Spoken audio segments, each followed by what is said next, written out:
Now, the big controversy today is the PGA and the LIV Golf Tour merging, right? Like, How does that even make sense? When I first heard about it, I'm like, wait a second.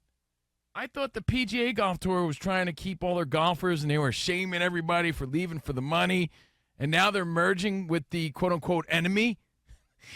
I thought that was the competition. It's just a classic case of if you can't beat them, join them, and there's two ways, actually there's several ways to look at it, but two sides of the story that I'm really focused on. What about all the golfers that were going to take the LIV Tour money, right? And PGA was like, no, you can't. You can't take that money. What are you, a sellout? Don't do it. Oh, man. And then they turned down millions of dollars to stay with PGA, and then PGA ends up joining them anyway, merging. And then what about all the golfers that took the money and were publicly chastised and shamed for being sellouts and doing it all for the money, and how could they do that? What, everything's okay now? It's now? okay, now it's fine. Do they get an apology? Well, everything about this just feels, from the outside looking in, again, the non-golf guy, everything feels very hypocritical about this merger. That's my first impression. I have a few first impressions. And Sure. By the way, Monty, feel free to chime in because I know Dan Byer's a huge golf guy, and I know he covered this during his show, correct? And what about the PGA golfers that didn't want to join the LIV Tour for their own moral reasons? And now the decision has been made for them. Yep. That's another prong to this. So here's the bullet points that came to mind for me, and then I would love to hear. I know Dan. I love Dan. He knows his golf. Right. The moral standpoint of the people that said no to LIV. Now it's like, well, you're affiliated with them now. Right, you made me look stupid. You made me look stupid. Now, the people that went there, like COVINO said, that were shamed, you shame someone that you're now partnering with. And I'm proud to say that when this came up, I was like, yeah, I get it, sellouts, whatever. But if someone was going to pay me millions and trillions of dollars to do what I do, right? I mean, they golfed. They were getting paid to golf. That's what they do. Yeah. Right? So that's their job. You weren't being paid to do something questionable or something you don't like to do. I think if someone said, hey, COVINO and Rich, we know you're happy here at Fox, but we're going to pay you. Yeah, there's a Saudi $10 million to, broadcast somewhere else. I'd be like, oh, man, I guess I got to do it. Yeah. If I have a family. If some Saudi king just happened to be like, COVINO and Rich, they're my favorite. I want you to broadcast at my son's graduation. Yeah, I mean, $10 million. I know, like someone like Beyonce doesn't need the money, but she got criticized. Remember, she played for some rich dude in Saudi Arabia. To criticize. You know what it is? It's like it's easy to criticize when no one's offering you money. You know what it's like? It's like the old Chris Rock. Like exactly. Chris Rock said, "Easy to say you would never cheat when no one wants to sleep with you." Right. He said it, but he said it in his very Chris Rock way. He said it in his Chris Rock way. But, like, he was referring to back in the day with Bill Clinton. Like, and anyone else that's done something wrong. I'm not saying cheating's good, but easy for the fat bald guy to say, like, I would never cheat on my wife. Yeah, because no one wants to sleep with you. No one's hitting on you, buddy. Yeah. No. You know what? If someone offered you, let's say you're an electrician or a truck driver or a teacher or a sales guy, and someone said, you know your salary? I'm going to give you 10 times that amount of money to do what you do. Look at it but you're just gonna work. You're gonna work for someone else. I tie everything back to fights.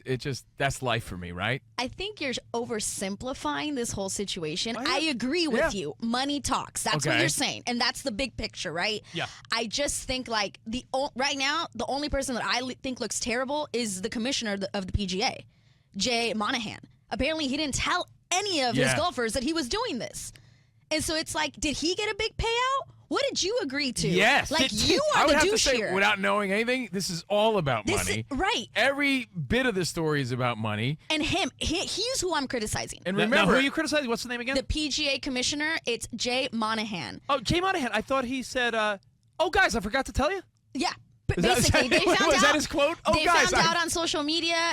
A lot of golfers are so upset. They're like, everything the that we've been saying the last box. 2 years, you just backed up on that. I think. Oh, I'm sorry, Jay Monahan. I think he wrote in an email just now. He said, "Sorry, forgot to CC y'all." I think that's what it was. I think he looks terrible in all of this. Monty, I don't want to sound like a sellout, right? But you are. I think, but I mean, again, I was about hear to what say, you're saying. I was Money about to talks. say, I bring it back to fighting, right? It's called prize fighting because they fight for a prize. That's their job. So they want to fight for as much money as they can make. That's the price. That's the prize. That's In the what price, they right. do.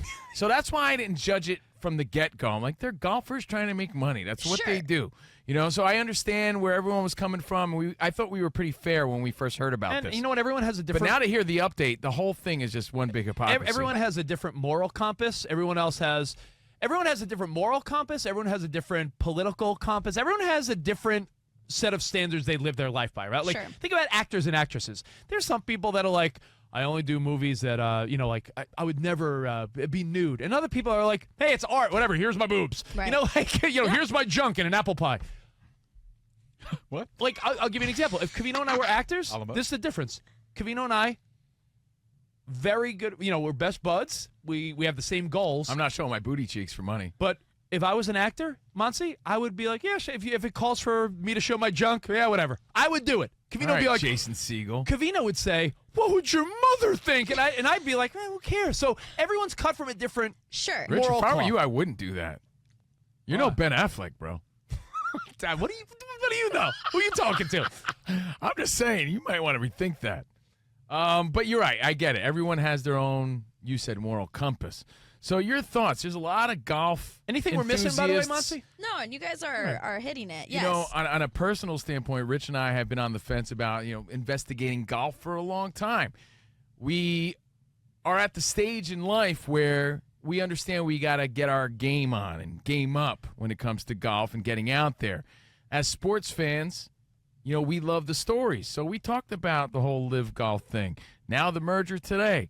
Your thoughts at 877-99 on Fox. It just reeks of hypocrisy and all about the money. It's all about the Benjamins. It seems like like you said, what Covino said, almost like a can't beat 'em, join 'em. Mm-hmm. And any skeletons that were in any closets are now not. Because it's like now we're all a team. It's like, Monty, if I had dirt on you, if I had dirt on you, Monty, and I was like sort of hanging over your head, but then it's like, well, now we're business partners. Well, the skeleton, That's what Dan Byer brought up.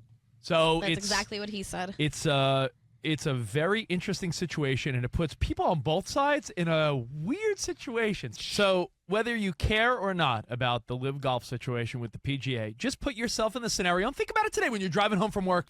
If you were offered a ton of money from another company to leave where you're at, you did it, and then the company that you left now joins. That's a very interesting scenario. Yeah, and these are like who's in the right, who's in the wrong. These are our initial feelings on this whole thing, right? As we get more facts, things can change, but it seems now that everybody that the PGA deemed as sellouts, they're joining. So the PGA are now the biggest sellouts. And it's all about the money.